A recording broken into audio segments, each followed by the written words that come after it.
Y empiezo por, aunque utilice un minuto en ello, por felicitar por la iniciativa de este seminario. Yo creo que es muy importante, efectivamente, que la sociedad civil siga el proceso de definición de redefinición de la ODE y también de los nuevos conceptos asociados a los flujos de financiación del desarrollo y esté muy detrás de la garantía que una eventual ampliación de los conceptos no termine por distorsionar lo que son los objetivos naturales del sistema de cooperación para el desarrollo. Y creo que en eso el trabajo junto con la academia es importante. Y, en fin, aunque estoy un poco ladeado y casi sale fuera de la mesa, espero que esta situación geográfica no sea expresiva del rol que se le espera dar a la universidad en este tipo de debates.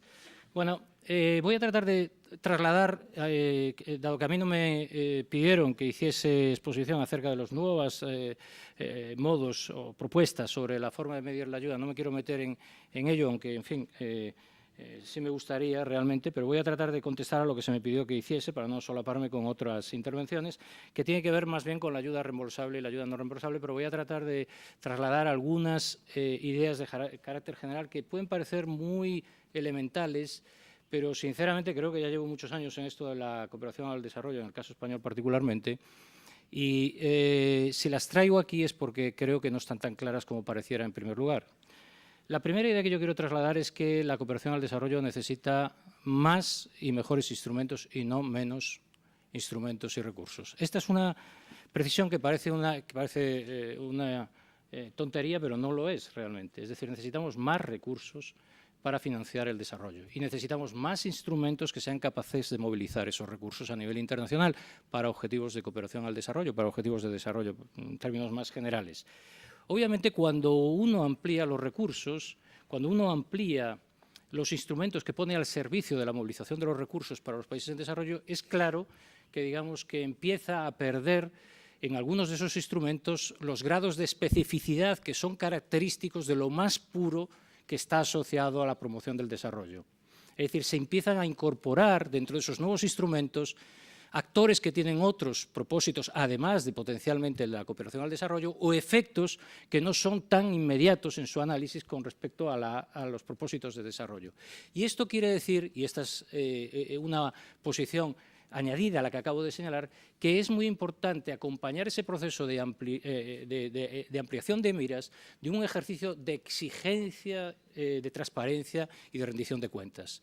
Aquí el mundo de la cooperación tiene dos alternativas, es decir, queremos ser puros y entonces que nos limitemos al ámbito de la ayuda al desarrollo, donde las capacidades de seguimiento ya están muy establecidas y, en fin, muy controladas, pero entonces muy probablemente movilizaremos recursos limitados, o tratamos de ampliar el ámbito y entonces tenemos que saber que las cosas empiezan a ser más complejas. Y eso nos va a exigir un mayor grado de exigencia y de vigilancia por parte del conjunto de la sociedad civil. Podemos echar al bebé con el agua sucia por la ventana para evitarnos ese problema, pero yo creo que es un coste para el sistema de cooperación. Por tanto, en primer lugar, necesitamos más recursos. Y déjeme que acompañe esta argumentación con dos ideas que están en la mente de todos que refuerzan todavía más, si es necesario, este primer argumento. Nos estamos encaminando hacia una agenda de desarrollo que es bastante más amplia que los objetivos de desarrollo del milenio. Una agenda que, en mi opinión, tal como se está configurando en estos momentos, tiene, si se quiere, tres grandes vectores, ¿no? Uno primero que es de acabar el terreno o la misión de lo que se fue definiendo con los objetivos de desarrollo del milenio, donde todavía hay mucho que hacer para seguir avanzando en ese mínimo de cobertura o de protección social universal en ámbitos básicos de la dignidad humana a nivel internacional. En segundo lugar, una segunda dimensión que es transitar hacia modelos de desarrollo sostenible a nivel nacional, también internacional, por supuesto, que implica una movilización de recursos que multiplica por mucho lo que hasta ahora hemos conocido como ayuda al desarrollo. Y, en tercer lugar, un tercer vector de la nueva agenda que tiene que ver con empezar a dar respuesta a la provisión de bienes públicos de carácter internacional. Algunos les llaman bienes públicos globales. Yo les prefiero llamar internacionales, aunque tengo poco éxito en el cambio de denominación, básicamente porque hay muchos bienes que son regionales, que son enormemente importantes y, por definición, si son regionales, no son globales, ¿no? Entonces, creo que esta tres dimensiones nos emplazan a una agenda que requiere mucha más movilización de recursos si queremos realmente responder a ella. Y junto con este argumento hay un argumento adicional, y es que el mundo en desarrollo se ha hecho más heterogéneo. Y, por tanto, lo que necesita, los mecanismos de financiación y de movilización de recursos que necesita un país más pobre no son exactamente los mismos que pueda necesitar un país de renta media. Y, por tanto, tenemos que tener un mix de instrumentos con características diferenciadas en función también de las necesidades y las capacidades diferenciadas que el mundo en desarrollo tiene y que no es exactamente las mismas que existían hace 30 años. El mundo se ha hecho mucho más diverso y mucho más complejo. Ahora bien, planteado este primer punto en mi argumentación, segundo punto, no podemos, y esta es una cuestión también importante que quiero trasladar, no podemos, porque veo que en muchas ocasiones, en este caso no tanto por la sociedad civil, pero muchas veces desde los gobiernos, se nos presenta como si, bueno, hay que ampliar los recursos porque además son sustituibles. No crece la ayuda, pero crecen los flujos privados. Bien, yo sobre eso quiero también trasladar una posición muy clara. Los recursos no son sustituibles porque las características de los mecanismos de financiación, sus efectos de desarrollo son diferentes.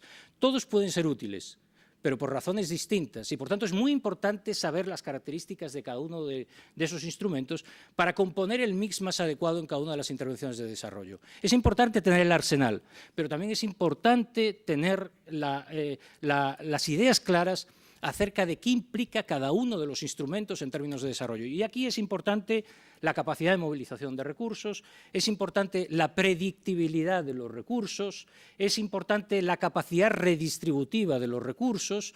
No son los mismos, como pueden imaginar, de una cooperación reembolsable que una que es basada en donaciones.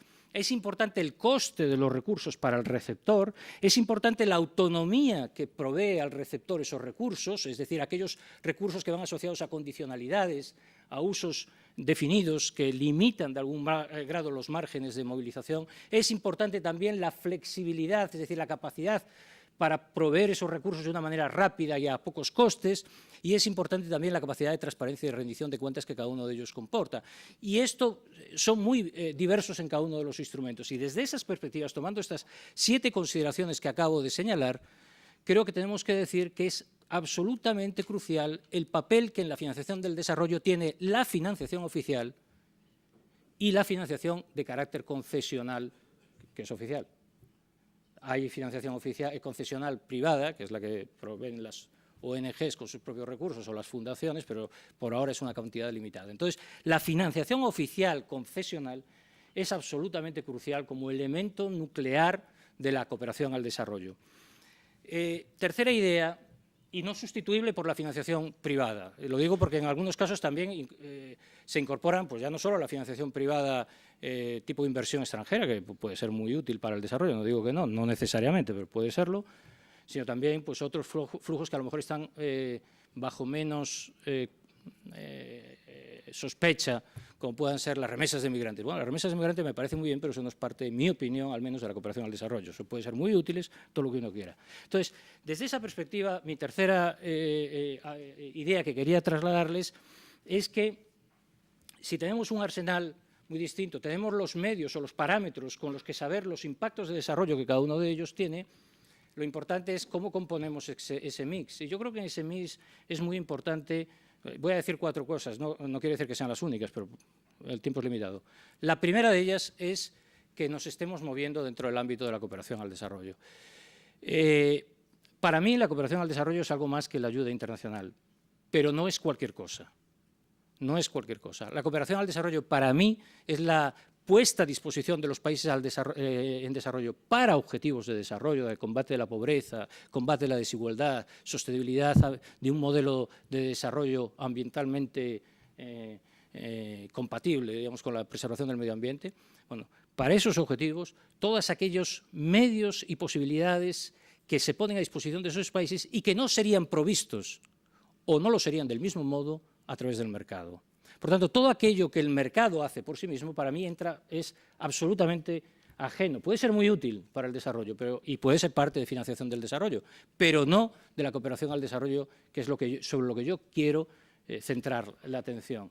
Y, por supuesto, esa cooperación al desarrollo, estoy hablando de posibilidades y recursos, es más que la ayuda, porque la ayuda es unos recursos, no tanto posibilidades, la ayuda hasta ahora se definió como movilización de recursos, y además bajo unas estrictas condiciones de concesionalidad. En mi opinión, la cooperación al desarrollo admite un juego más amplio de concesionalidades, pero siempre tiene que haber ese elemento de que se están brindando unas posibilidades de desarrollo que, digamos, el mercado no estarían al acceso del país en desarrollo si se dejase al libre funcionamiento del mercado. Y esto es un elemento fundamental, es decir, la corrección, si se quiere así, del mercado es un elemento fundamental de la definición de la cooperación al desarrollo.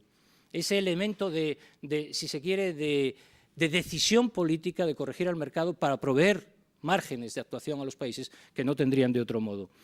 Ese es el primer criterio para saber en qué perímetro nos movemos. El segundo criterio, que es algo que mencionó Ana Rosa antes y que me parece crucial, es que nos garanticemos la adicionalidad de esos recursos. De nuevo, porque no solo no son sustituibles en términos de características de la composición del mix, sino porque además es la única forma de garantizar que estamos ampliando el arsenal y con él el volumen de recursos, no que estamos ampliando el arsenal para cambiar instrumentos de mayor calidad por otros de menos sin mover los recursos, ¿no? Por tanto, la adicionalidad es un criterio absolutamente crucial. El tercer criterio, en mi opinión, que es absolutamente crucial, es también el que tiene que ver con la sostenibilidad, porque ese mix va a obligar en que en muchos casos opere la cooperación reembolsable, y la cooperación reembolsable tiene coste. Y el coste compromete el desarrollo. Antes ya se ha dicho, no te necesito insistir mucho, ¿no? Puede ser muy útil, pero comporta coste. La sostenibilidad de ese proceso es clave. Y he de decir que, aunque se han avanzado en la medición de la sostenibilidad, discutible en las formas de medirlo, pero se ha avanzado en eso por parte de los organismos internacionales, los donantes bilaterales hacen poquísimo caso de esa medición. Es decir, no sé, la retórica pueden decir lo que quieran, pero en la práctica realmente no es un criterio que les condicione a la hora de componer su mix de financiación del desarrollo. Y para mí, sin embargo, debe de ser crucial el hecho de que no estés generando más problemas de medio plazo de los que resuelves en el corto plazo, porque ya lo hemos visto, la historia nos lo ha demostrado. Y el último aspecto, el último criterio dentro de este ámbito tiene que ver con la capacidad redistributiva. La ayuda nace, y la cooperación al desarrollo también, para redistribuir lo que el mercado no es capaz de redistribuir, incluso lo que el mercado polariza a medida que actúa. Por tanto, esa capacidad redistributiva, que tiene que ver con la lucha contra la pobreza, pero va más allá, también contra la lucha contra las desigualdades, contra las exclusiones, etcétera, es absolutamente clave en la definición de ese mix que queremos hacer. Y yo aquí quiero enlazar con algo que se ha dicho antes. En muchos casos, y esto lo he visto también en las ONGs, perdonad que lo comente así, se ha tratado de medir es decir, de imponer criterios a cada uno de los instrumentos en términos de redistribución, que vaya para los más pobres o que vaya para los países más pobres, ¿no? Yo creo que ahí lo relevante es ese mix. Esta es mi posición personal. Es decir, yo creo que lo que se trata y lo que deben los donantes de comprometerse no es tanto que en todos y cada uno de sus instrumentos vaya, qué sé yo, el 40% de la ayuda a los países menos adelantados, no es eso, sino que en el total de los recursos que maneje vaya el 40% a los países menos adelantados. Porque el mix que se requiere para los países menos adelantados no es el mismo que el que se requiere para los países de renta media, como antes he dicho. Por lo tanto, lo relevante es el conjunto de la ayuda, no en cada uno de sus instrumentos. Pero en ese conjunto de la ayuda es muy importante que se renueve un compromiso que los donantes nunca se han tomado en serio. Básicamente porque se tomó, además, digamos, ni siquiera el CAT lo considera como creo yo, no lo han considerado, aunque lo reportan, pero no lo han considerado nunca como un instrumento propio que los países hayan hecho propio. Desde Naciones Unidas, dentro del organismo en el que yo estoy, se intentó medir cuántos de los donantes habían hecho suyo el compromiso de la conferencia de países menos adelantados acerca del 0,15 al 0,20% de la ayuda dedicada a los países menos adelantados. Bueno, pues virtualmente ninguno. Es decir, lo que había es que en algunos se decía irá dominantemente a los países más pobres, pero sin decir que esos son los países menos adelantados, sino más pobres, o sea, no más ricos, sino más pobres. Una cosa genérica. Entonces, yo creo que es muy importante retomar ese compromiso, redefinirlo, porque yo no creo que esté bien definido como 0,15, 0,20% del PIB, sino que yo creo que hay que definirlo en relación con el total de la ayuda que moviliza el donante, pero es muy importante volver a garantizar eso. Y ya me paso un poco al caso de la cooperación reembolsable y el caso español que me pedíais también que aludiese a él. Bueno, dentro de eso mismo yo creo que es importante tener la cooperación reembolsable. Tiene inconvenientes, pero yo creo que también tiene ventajas. Ventajas yo diría que es apropiada para ciertas cosas, vamos, especialmente apropiada para ciertas cosas. Y dentro de la cooperación reembolsable yo aquí estoy incluyendo todo lo que es, no solo lo que computa como ayuda en estos momentos, sino lo que podría estar dentro del ámbito de la cooperación reembolsable. Se decía antes las garantías, que efectivamente no están en estos momentos computando como ayuda, pero si propician, digamos, movilizaciones de recursos en favor de los países en desarrollo, con esos objetivos de desarrollo claros, etcétera, pues yo creo que es necesario estudiar su integración. Capital riesgo, garantías, créditos concesionales. La concesionalidad es un aspecto absolutamente crucial como hemos visto en el debate, porque yo creo que ese tipo de instrumentos es muy útil para ciertos usos, no para necesariamente todos, sobre todo aquellos usos que son capaces de generar, digamos, rendimientos como fruto de la inversión, por tanto, no para necesidades básicas de la población. Para algunos países, no para los países, probablemente no para los países más pobres, etcétera. Entonces, es muy necesario que se tenga disponibilidad de esos recursos de cooperación reembolsable, con todos estos elementos que antes he señalado. España constituyó, y entro ya al caso español, constituyó un instrumento para eso, que todos conocéis, que es el FONPRODE, después de una larga existencia de un instrumento previo, cuya vinculación con objetivos de cooperación al desarrollo era muy discutida y había sido muy discutida por parte del conjunto del sector de la cooperación al desarrollo, que eran los créditos FAD. Realmente la configuración de este instrumento de FONPRODE, en mi opinión, fue deficiente. Se ha modificado, y si os digo mi opinión de verdad, yo participé en el informe de la corrección de FONPRODE dentro del Consejo de Cooperación, pero si os digo mi opinión, yo creo que tampoco está a la altura de lo que debiera ser con la reforma. Se han mejorado cosas, indudablemente, pero no está a la altura de lo que debiera ser. Y voy a tratar de explicarlo muy brevemente para no ocupar más de un minuto en la explicación. A FONPRODE le pasó como le había pasado en el caso de la cooperación española el nacimiento de los microcréditos. Nace en buena medida ese instrumento urgido por la necesidad de tener un mecanismo de financiación que no sea objeto de reservas por parte del Ministerio de Hacienda, básicamente. Es decir, un instrumento que eluda su anotación inmediata como déficit público en un momento de restricción presupuestaria. Esto ya había pasado en la cooperación española con el nacimiento de los microcréditos, que teníamos ese mismo problema. Quiere esto decir que nace el instrumento sin haberlo pensado debidamente y nace con la urgencia de, ante una ayuda que cae, que movilice rápidamente los recursos. Y eso tiene muchos inconvenientes, ¿no? Se creó una normativa que, digamos, incapacitaba al instrumento para operar y, por tanto, fue prácticamente estuvo bloqueado desde su constitución hasta la actualidad, prácticamente con un número de operaciones que no se correspondía con lo que se pretendía movilizar ni con lo que podría movilizar un instrumento de este tipo. Ahora se han corregido algunas de esas deficiencias, pero, en mi opinión, todavía hay señalo tres casi puntuales, y si en el debate se quiere profundizar, pues lo podemos hacer. Tres elementos de riesgo que, en mi opinión, existen, dos bastante bien identificados por parte del Consejo de Cooperación, otro no tanto. Uno primero es el que tiene que ver con el hecho de que España se enfrenta a ese instrumento sin capacidades técnicas para la gestión de ese instrumento, capacidades institucionales y técnicas para una adecuada gestión del instrumento.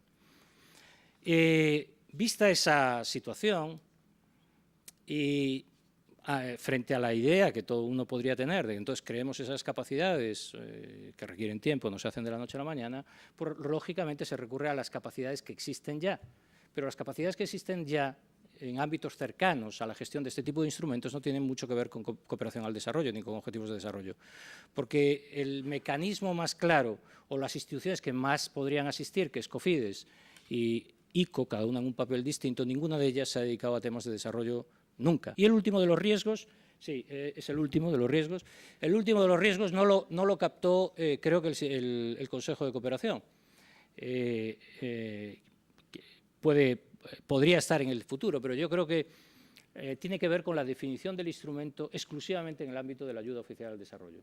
Yo creo que ese instrumento, para que sea adecuado, debe funcionar en el ámbito de la cooperación al desarrollo, es decir, de la provisión de recursos concesionales, no necesariamente solo en el ámbito de la ayuda al desarrollo. Y eso, en mi opinión, va a limitar las posibilidades de utilización de ese instrumento en relación con cómo se utilizan por parte de otros donantes, que aunque es muy discutible cómo lo hacen algunos de ellos operan con ese instrumento con potencialidades de generación de desarrollo sin necesidad de que todo lo que movilicen compute como ayuda al desarrollo. Muchas gracias.